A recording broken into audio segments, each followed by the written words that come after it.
I don't. I think you're setting up for something. I don't know if there's an equivalent to that. I think there's relationships where men take on the role of being a breadwinner, but there's also relationships where women take on that role. So I think it depends. Do you think that there are relationships where women are the protectors? Maybe. If a man expected you to open his door everywhere you went, would you be turned off by that? Yeah. I would. I mean, I want my men to open doors. Got it. That's it. No traps. No traps. She has one more for you guys.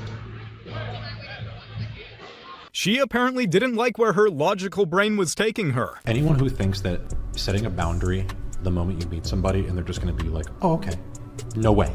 It's never going to happen. A lot of times it takes like, okay, put your foot down and like put it in their head.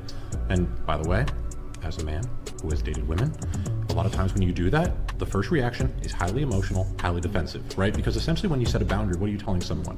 You did something wrong. Yeah. That's essentially what you're saying. And maybe it's not wrong, at least it bothered me. And a lot of times when you tell a woman that they bothered you, they immediately say that they are bothered by the fact that you were bothered.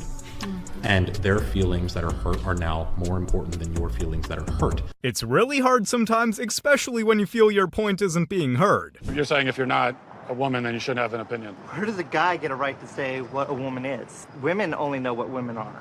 Are you a cat?